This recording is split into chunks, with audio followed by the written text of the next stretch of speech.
So in the last lecture, we talked about values and variables. Now, in every programming language, values can have different types, depending on the type of data that we want them to hold. And we already saw strings and numbers, but there are actually more data types. So let's now take a look at all the types that we have in JavaScript. And first of all, in JavaScript, every value is either an object, which looks something like this, or a primitive value. So a value is only a primitive when it's not an object. And we will learn all about objects later, but for now, let's really focus on primitive data types. So there are 7 primitive data types: number, string, boolean, undefined, null, symbol, and big int. So let's look at them one by one. First, we have the number data type. And numbers are always so-called floating point numbers, which means that they always have decimals, even if we don't see them or don't define them. For example, the 23 value that we have here is exactly like having 23.0, but they are both simply the number data type. In many other programming languages, you will find different data types for integers and for decimals, but not in JavaScript. All numbers are simply of the type number. Okay? Next up, we have strings, which are simply a sequence of characters. And so they are just used for text, as we already learned.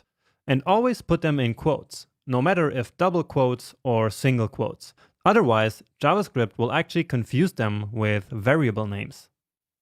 The Boolean data type is essentially a logical type that can only take one of the logical values true or false. In other words, a Boolean is always either true or false. Alright? We use Boolean values to take decisions with code, as we will see later. And these are the 3 most important data types that we will deal with the most. But there are still 4 more, which might be a bit more confusing. So first, undefined is the value taken by a variable that is not yet defined. And the variable that's not yet defined is simply just a variable that we declared, but without assigning a value. For example, like this children variable here. So basically, we can say that undefined means empty value. Then there's also null, which is actually pretty similar because it also means empty value, but it's used in different circumstances. But for now, don't worry about the details. I just want you to know that null also exists for now, okay? Anyway, next we have symbol, which was introduced in ES 2015. And this data type is not really useful for us. It simply defines a value that is unique and cannot be changed. And we will talk about this briefly by the end of the course. Finally, starting in ES 2020, there is also big int, which is for integers that are too large to be represented by the number type. So basically, it's another type for numbers, and we will talk about this one in another section. So these are the 7 primitive data types in JavaScript. But there is another fundamental thing to know about types, which is the fact that JavaScript has a feature called dynamic typing. This means that when you create a new variable, you do not have to manually define the data type of the value that it contains. In many other programming languages, you actually have to do that, but not in JavaScript.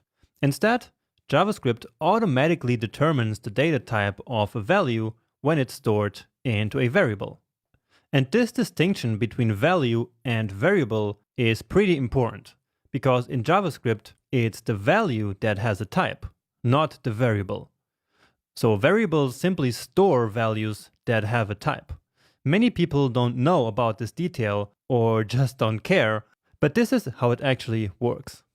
Now, another important application of dynamic typing is that later in our code, we can assign a new value with a different data type to the same variable without a problem.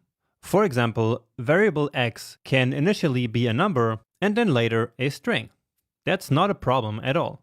And this can of course be very useful, but it can also be the source of some difficult to find bugs, which means errors in our code. All right, so let's now actually see these things in action. But before we talk about data types, let's quickly talk about code commenting. So in programming, we use comments to literally comment code or to deactivate code without deleting it. For example, here, I could write a single line comment using // and then I can describe what this code is doing. For example, here I can say variable name conventions. And JavaScript will completely ignore anything that is a comment. So anything that comes after // like this. Okay?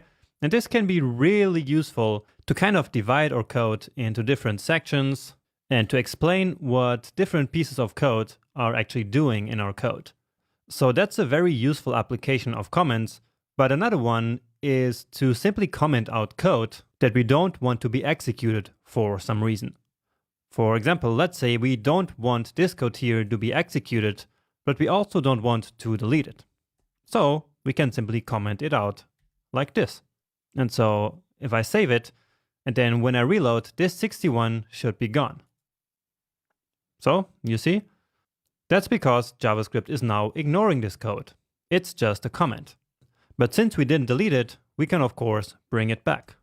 So we can just delete it, and then it's back to normal. Now in VS Code, we can also automatically create comments using the command / shortcut. So that's command or control / to turn on, and then again to turn off. So that's single line comments, but we can go even further and also create multi-line comments. And to do that, we do it like this. We start a multi-line comment using / and then asterisk, and then we end it with the asterisk or star and then the /. And whatever comes here is then normal code. Okay? And with this, I effectively got rid of this first code that we typed in the first lecture, but without deleting it. And so I can keep it here basically as a reference. All right? And so that's what I'm going to do in every lecture now. I will always kind of get rid of the previous code by using a multi-line comment like this. But now let's get back to the topic of this lecture, which is data types. So in the previous lecture, we already saw numbers and strings, right? So here we have a value, which is a number, and here we have a value, which is a string. So nothing new, right? That's what we learned at the beginning of the video. But we also talked about Booleans, right? And so a Boolean is a value that can only be true or false. And so if I write true, that is then automatically a Boolean value, which is in this case true.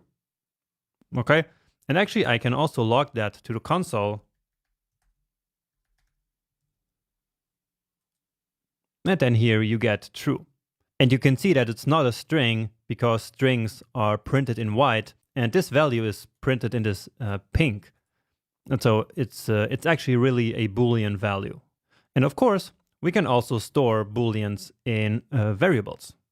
So let's say JavaScript is fun using the camel case notation that we learned about before, and then set it to true. And now we can log JavaScript is fun instead. But of course, the variable declaration here needs to happen before the log. And that's because JavaScript programs are executed from top to bottom like this. And more about that a bit later. Okay? What matters is that this needs to be at the end. So let's cut it and put it here. You can also get rid of this one, save it, and here we still get true. And so here we created a nice and descriptive variable name holding a Boolean value. And remember that it's actually the value that holds the data type and not the variable, because I could now actually go ahead and change this to a value with another type. And actually I will do that in a second, But for now, let's take a look at a special operator called typeOf. So typeOf is an operator just like the plus or the minus operator that we can use to show the type of a value. So let me show you how. So again, we use console.log because we actually want to see the result of this operator in the console. So typeOf, and then let's say just true. Okay? And more about how operators actually work and what they are a bit later in this section. For now, let's just see what happens when we reload this. And we see that it's a Boolean. So just as I said, the result of using this operator here on a value will be a new value, which is a string with the type of this value here. Okay? So let's do that again here. I will copy it just a couple of times. Just like this to make it a bit faster. And so here, let's use JavaScript is fun. And so this should also be a Boolean, but just to make sure. Here, let's now use a number and finally a string. So just to prove you that these are actually numbers and strings. All right. And indeed, we see that JavaScript is fun is a Boolean, 23 is a number, and Jonas is a string. And speaking about strings, I just want to quickly emphasize that we really always need to use quotes in order to create a string. Okay, let's actually show that here in the console. So we can use double quotes or single quotes, but we really do need quotes in order to create a string. So Jonas, for example, is a string. Okay, and so is Jonas with single quotes. But if we do it like this, then it's not going to work. So it needs to be the same at the beginning and the end. But without any quotes at all, JavaScript will see this as a variable. And so then we get this reference error, which is saying that Jonas is not defined. And that's because it's looking for a variable that does not exist. We never declared a variable called Jonas, right? And so that's why we get this error here. So when you need a string, don't forget the quotes. This is a mistake that I see beginners make all the time. And so really be careful about that. Now, moving on, let's actually see dynamic typing in action. And remember that dynamic typing simply means that we can easily change the type of a value that is held by a variable. So that sounds a bit fancy, but it's really as simple as this. So we already have a variable called JavaScript is fun. And so let's now reassign that variable. So we do that like this. So we write the name of the variable, then equal, and then a new value. And what matters is that we do not write the let here again. So this let keyword. So the first time that we declare a new variable, we need to do it using let. But then when we want to change the value of the variable, we simply write it again like this, but without the let. So we simply assign a new value here to this already existing variable. And this is actually the first time that we did that. And so it's important to understand what happened here. Okay. So again, we first declared a new variable with this name and assigned it this true value. And then down here, we changed the value that is in the variable. So using the box analogy from before, it's like initially putting a book in a box and then later taking the book out of the box and instead putting a phone in the box. And so just like here, we changed the content of the box. In our example here, we changed from true to the string of yes. Okay, and now let's just grab this piece of code here so that we can see that dynamic typing actually works. So if I reload now, then let's see, well, we get here from line 34. Let's actually simplify this here a little bit. So commenting out this code, and I'm using Command or Control /. Let's reload again. And so you see that initially the type of JavaScript is fun is a Boolean, right? But then we change it to a string down here. And so indeed, when we then test the type of the variable again in line 39, then we get the result of a string. All right? And that basically is dynamic typing. Great.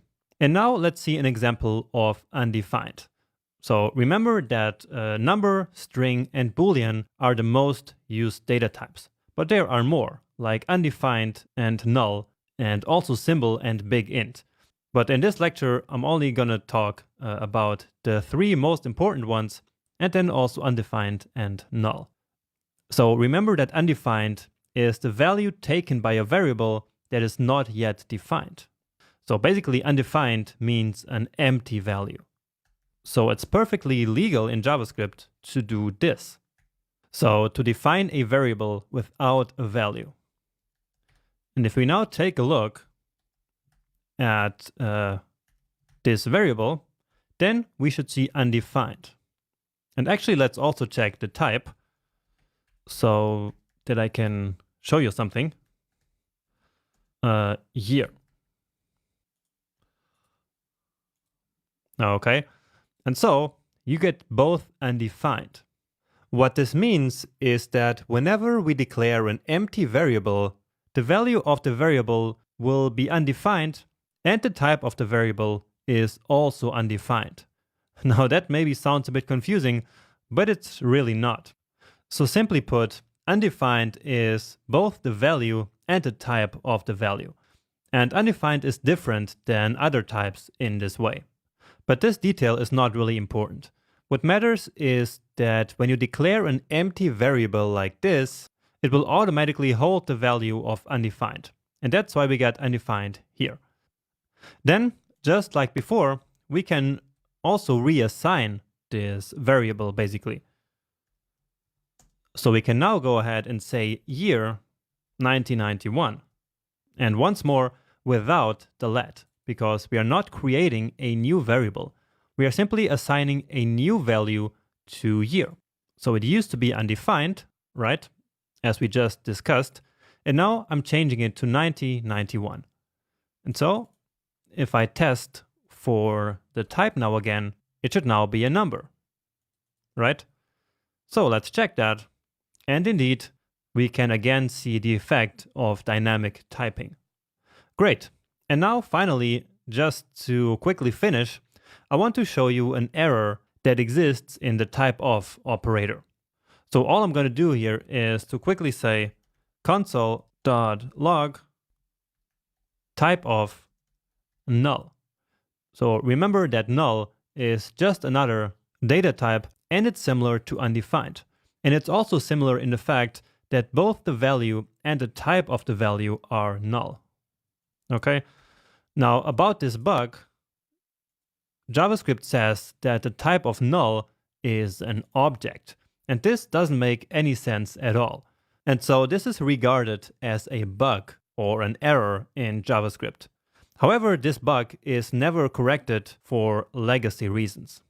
But null is of course not an object. This should return null just as type of undefined returns undefined.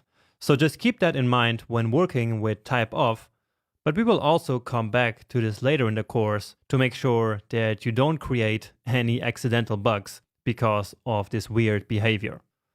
Okay, and that's all I had to tell you about data types in JavaScript.